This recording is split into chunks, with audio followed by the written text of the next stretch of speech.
حضور اس بات کو پسند کرتے تھے کہ میری امت میرے اوپر درود پڑے اور رب ان پر رحمت نازل کرے. کیا پسند تھی حضور کی کہ میری امت مجھ پہ درود پڑے اور میرا رب رحمتوں کا نزول کرے. صحیح مسلم میں روایت ہے جو میرے اوپر ایک مرتبہ درود پڑتا ہے اللہ اس پہ 10 رحمتیں نازل کرتا ہے. اللہ اکبر. اور اگر درود کے ساتھ سلام بھی ہو تو مجھے ایک شعر اتنا اچھا لگتا ہے تو سادہ سا, پتہ نہیں اس کا وزن بھی ٹھیک ہے نہیں, کسی سادے سے بندے نے کہا ہے لیکن مجھے بڑا پسند آیا. بعض روح کھینچ لیتے ہیں نا. کسی نے کیا خوب کہا کہ درود پڑھنے سے ثواب ملتا ہے, سلام پڑھنے سے جواب ملتا ہے. کتنا سادہ اور کتنا خوبصورت. درود پڑھنے سے ثواب ملتا ہے, سلام پڑھنے سے جواب ملتا ہے. اور اگر حضور کی طرف سے وعلیکم السلام کے لفظ آگے تو اور کیا چاہیے. اس لیے کثرت سے حضور کو سلام کرو. یار آپ گلی سے بازار سے گزرتے ہوں تو کوئی لڑکا, کوئی بزرگ, کوئی شخص آپ کو روز سلام کرے تو ایک دن آپ پوچھتے ہیں نا یہ کون ہے, روز ہی سلام کرتا ہے, یہ کس کا بیٹا ہے, یہ روز سلام کرتا ہے. پھر کس دن آپ روک کے پوچھیں گے پتر کس کے پتر ہو, اتنے اچھے ہو کہ روز سلام کرتے ہو. تو ایک دن حضور بھی پوچھیں گے نا یہ کس کا پتر ہے, یہ کس کا بیٹا ہے, یہ روز مجھے سلام کرتا ہے. تو پھر حضور سے تعارف ہو جائے گا. اس لیے حضور کو سلام کیا کرو. حضرت ابو درداء رضی اللہ تعالیٰ عنہ کہتے ہیں میں حضور کی بارگاہ میں جب آقا نے فرمایا نا کہ جمعے کے دن کثرت کے ساتھ میرے پہ درود پڑا کرو, تو میں نے عرض کی حضور جب آپ وصال کر جائیں گے تب بھی یہ عمل جاری رکھیں. تو حضور نے فرمایا اللہ نے مٹی پہ حرام کر دیا نبیوں کے جسموں کو کھائے. فنبی اللہ حی یرزق, نبی قبروں میں زندہ ہوتے ہیں اور انہیں رزق بھی دیا جاتا ہے. اس لیے جمعے کے دن کثرت کے ساتھ میرے اوپر درود پڑھو, میرے اوپر سلام پڑھو. اللہ اکبر. تو حضور فرماتے ہیں مجھے یہ بات پسند آتی ہے کہ کوئی میرے پہ درود پڑھے اور پھر رب اس پہ رحمت نازل کرے. اللہ اکبر. حضرت ابی بن قعب کہتے ہیں میں نے حضور سے کہا حضور میں چوتھا حصہ آپ پہ درود پڑھوں گا اور باقی جو 3 حصے ہیں دیگر وظیفے کر لیا کروں گا. تو آقا کریم نے فرمایا ما شئت وَإِن زِدْتَ فَهُوَ خَيْرٌ, جیسے تمہاری مرضی, لیکن اگر درود کو بڑھا دو تو ہوگا اچھا. تو میں نے کہا حضور میں آدھا وقت درود پڑھوں گا, آدھا دیگر وظیفے کروں گا. فرمایا ما شئت, جو تمہاری مرضی, لیکن درود کی مقدار بڑھ جائے تو اچھا ہوگا.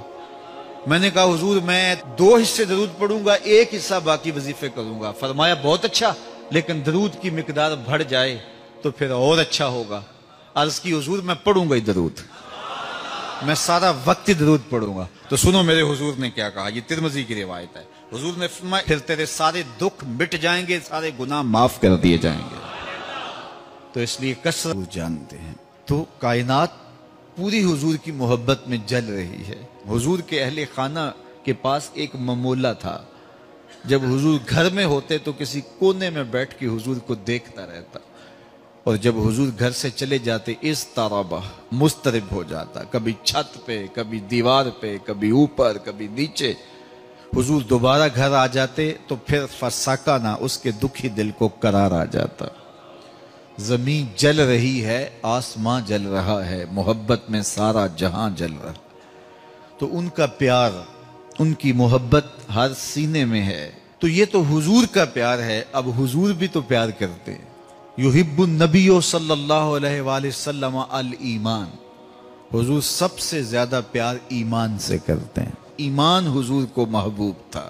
اللہ کی بارگاہ میں دعا کی, اے اللہ ہمارے لیے ایمان کو محبوب کر دے اور ہمارے دلوں کی زینت بنا دے. یہ سب سے قیمتی اثاثہ جو ہمیں دیا گیا ہے وہ دولت ایمان ہے.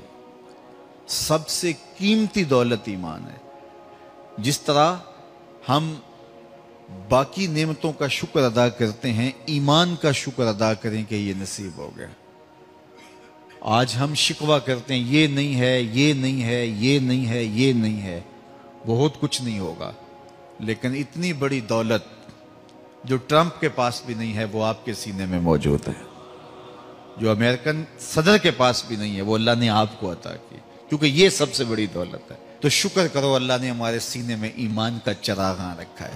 یہ ہمیں محنت سے نہیں ملا, اللہ اکبر, ماں کی گود سے مل گیا. باپ نے گٹی ہی حضور کے پیار کی دی. اقبال رو کے کہا کرتے تھے نام تو از پدر آموختم، حضور آپ کا نام میں نے اپنے باپ سے سیکھا تھا، میرے باپ نے آپ کے نام کی لوری دی تھی، میری ماں نے درود کی لوری دی تھی، تو میں آپ کا نام جانتا ہوں، اور آپ کا نام سن کے سینے میں ٹھنڈ پڑتی ہے، تو یہ بوٹا میرے باپ نے لگایا تھا، یہ بوٹا میری ماں نے لگایا تھا، پھر اس کو پانی میرے مرشد نے دیا، تو پھر اندر بوٹی مشک مچایا اتے جاں پھلاں تے آئی ہو۔ تو یہ کمال ہو گئی کہ مجھے بچپن سے یہ دولت ملی، یہ سعادت ملی، تو اس پر اللہ کا شکر ادا کرنا چاہیے۔ حضور کو ایمان کے بعد سب سے زیادہ محبوب عمل تھا نماز۔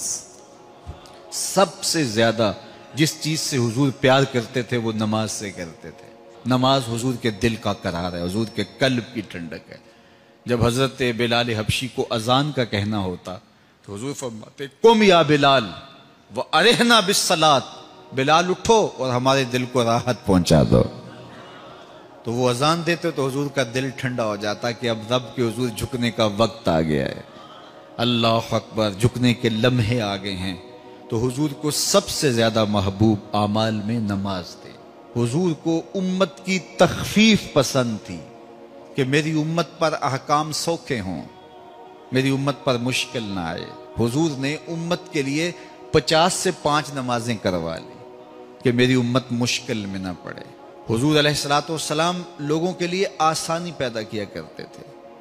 جب نماز پڑھاتے، حضرت جابر بن سامورہ کہتے ہیں میں حضور کے پیچھے نماز پڑھتا تھا، حضور کا خطبہ بھی سنتا تھا، حضور کے خطبے بھی زیادہ لمبے نہیں ہوتے تھے، حضور علیہ السلام کی نماز بھی زیادہ لمبی نہیں ہوتی تھی، مختصر قرات کرتے جب لوگوں کو نماز پڑھاتے، اور جب تنہا پڑھتے پھر اتنی لمبی نماز ہوتی کہ میرے مالک نے کہا اے چادر اوڑھنے والے ساری رات جاگا نہ کر، کبھی سو بھی لیا کر۔